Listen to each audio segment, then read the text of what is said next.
Halo, assalamualaikum warahmatullahi wabarakatuh. Kita ketemu lagi di video pembelajaran yang ketiga, yaitu pembahasan mengenai penilaian persediaan dengan metode LIFO. Nah, saya ingatkan lagi, pastikan sebelum kalian menonton video ini, kalian tonton dulu video-video sebelumnya tentang konsep penilaian persediaan dan penilaian persediaan menggunakan metode FIFO agar kalian dapat dengan mudah memahami materi tentang LIFO ini. Oke. Langsung saja kita mulai. Untuk mempersingkat waktu, kita bahas mengenai penilaian persediaan dengan menggunakan metode LIFO. Nah, kalau kita ingat di metode FIFO itu kan first in, first out, atau harga perolehan barang yang masuk pertama kali di gudang kita akan menjadi harga perolehan barang yang keluar dari gudang kita. Nah, kalau LIFO ini kebalikannya, kepanjangannya LIFO adalah last in, first out. Artinya apa? Last in, first out ini artinya harga perolehan barang yang terakhir masuk ke gudang kita akan menjadi harga perolehan barang yang keluar dari gudang kita. Oke, jadi menurut metode ini yang terakhir masuk akan menjadi barang yang pertama kali keluar dari gudang kita. Nah, contoh ilustrasinya kalau kita ingat di FIFO, misalnya di awal perusahaan membeli persediaan barang dagang dengan harga $1.000. Kemudian membeli lagi nih persediaan barang dagang dengan harga $2.200. Kemudian membeli lagi persediaan barang dagang dengan harga $3.600. Kemudian ada transaksi penjualan. Manakah persediaan yang harus kita jual terlebih dahulu atau kita keluarkan dari gudang terlebih dahulu adalah persediaan yang terakhir kali masuk ke gudang kita, yaitu persediaan dengan harga $3.600. Nah, jika begitu otomatis ketika ada sisa persediaan di gudang kita akan menilainya sesuai dengan harga yang paling awal masuk. Yang paling awal masuk di gudang kita, karena persediaan yang terakhir dibeli sudah dijual atau sudah dikeluarkan dari gudang kita. Nah, tapi berdasarkan standar IFRS dan Undang-Undang Perpajakan di Indonesia, metode LIFO ini sudah tidak boleh digunakan kembali. Kenapa? Selain karena diatur dalam undang-undang, metode ini cukup merugikan ya bagi beberapa perusahaan. Karena jika barang yang terakhir masuk yang kita keluarkan terlebih dahulu dari gudang, otomatis barang yang awal-awal masuk akan lebih lama mengendap di gudang kita. Nah, itu akan rawan rusak dan kadaluarsa. Nah, di sini untuk mempermudah pemahaman kalian, kita lihat lagi bagaimana contoh ilustrasi perhitungannya. Soalnya sama, cuma nanti penilaiannya yang akan berbeda karena menggunakan metode yang berbeda. Nah, di sini kita bahas dulu ilustrasi perhitungan dengan metode periodik. Soalnya sama, di sini data persediaan suatu perusahaan selama bulan Maret 2020 adalah sebagai berikut. Di tanggal 1 ada persediaan awal sebanyak 6.000 kg dengan harga satuan Rp1.000, dan selama tanggal 5 sampai 30 ada transaksi pembelian. Jika di total barang yang tersedia untuk dijual selama bulan Maret 2020 ada sebanyak 40.000 kg dengan nilai 50.600.000. Nah, karena menggunakan metode periodik, otomatis di akhir periode harus dilakukan perhitungan fisik. Nah, di sini tanggal 31 Juli 2017 di gudang masih tersisa barang sebanyak 8.000 kg. Harga pokok nilai barang tersebut tergantung kepada metode penilaian persediaan.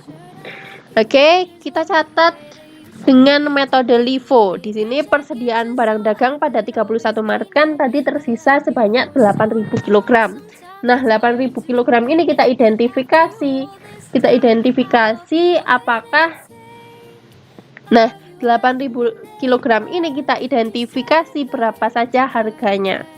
Nah, karena ini metodenya last in first out, otomatis barang yang dijual adalah barang-barang yang terakhir kali masuk. Jadi yang tanggal 30, tanggal 25, tanggal 20 ini udah kita keluarkan dari gudang. Nah, persediaan kita yang 8.000 ini, sisa 8.000 kita hitung dari persediaan yang awal masuk, yaitu ketika tanggal 1 sebanyak 6.000 kg, harga satuannya 1.000, dan 2.000 dari tanggal 5 sebanyak 2.000 kg dengan harga satuan 1.100.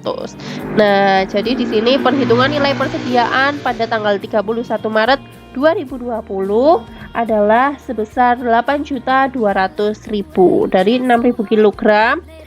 Harga satuannya 1.000, jika dikalikan ada 6 juta, lalu ada 2.000 kg persediaan, harga satuannya 1.100, jika dikalikan hasilnya 2.200.000 dan ditotal, sehingga nilai 8.000 kg ini nilainya adalah 8.200.000. Oke, itu tadi perhitungan dengan metode periodik. Selanjutnya adalah perhitungan dengan metode perpetual. Soalnya pun sama, di sini PD Putra menjual barang jenis C1, C2, dan C3. Data mengenai persediaan barang jenis C1 selama bulan Maret 2020 adalah sebagai berikut.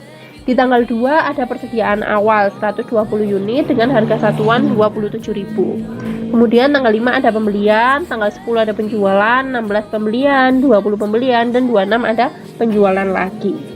Nah, pencatatannya seperti apa?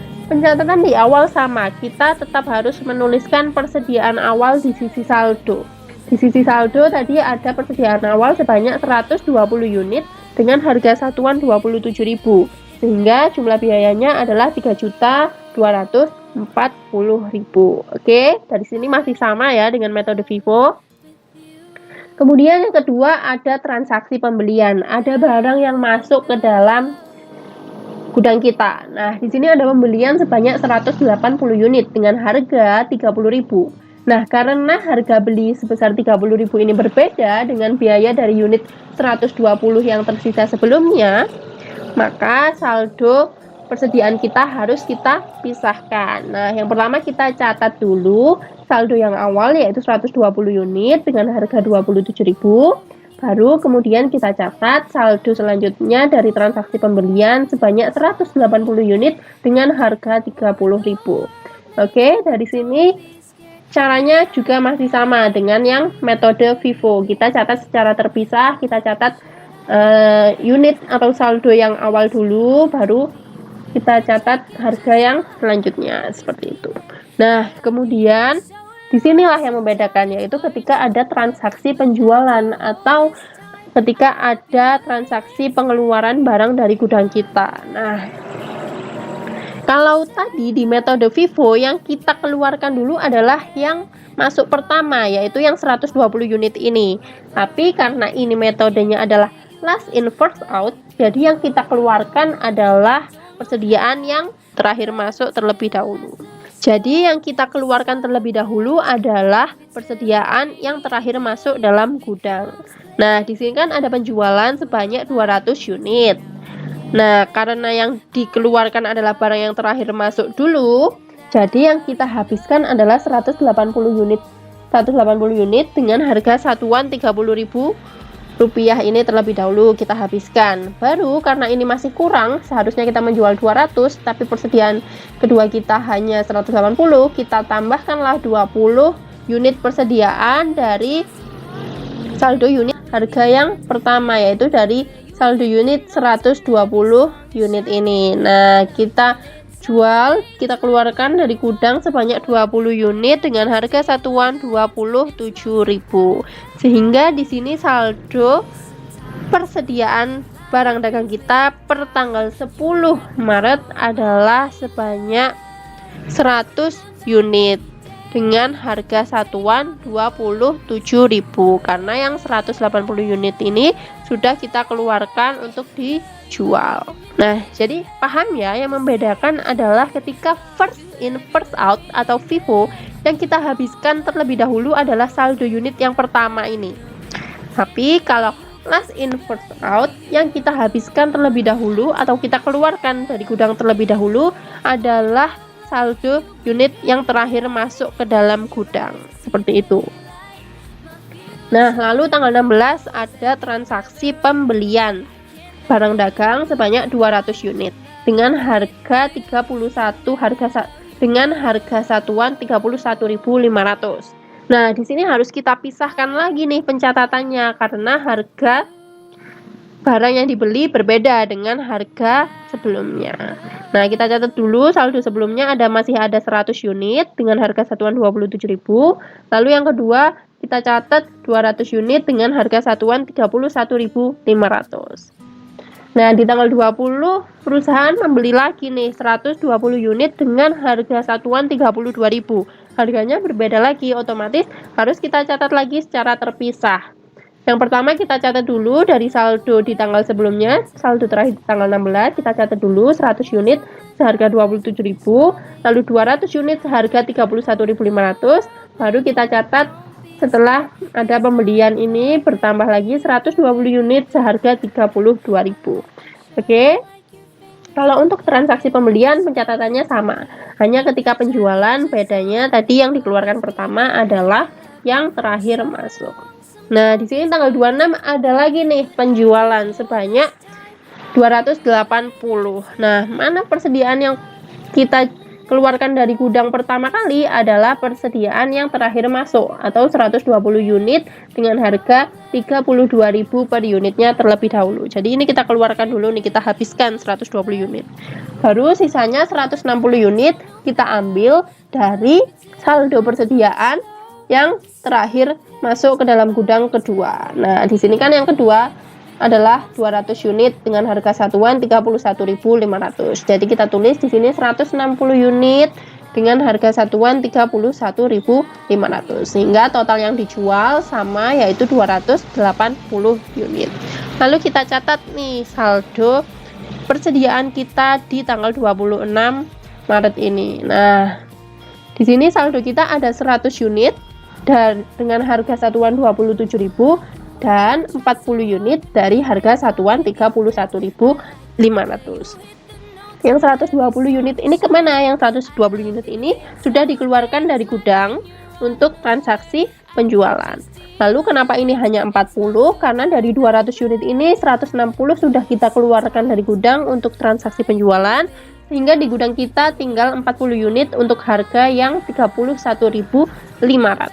Dari sini kita dapat lihat jumlahnya di akhir periode bulan Maret ada pembelian sebanyak 500 unit dengan nilai persediaan 15.540.000. Lalu ada juga persediaan yang dikeluarkan dari gudang untuk transaksi penjualan sebanyak 480.000 dengan nilai persediaan 14.820.000.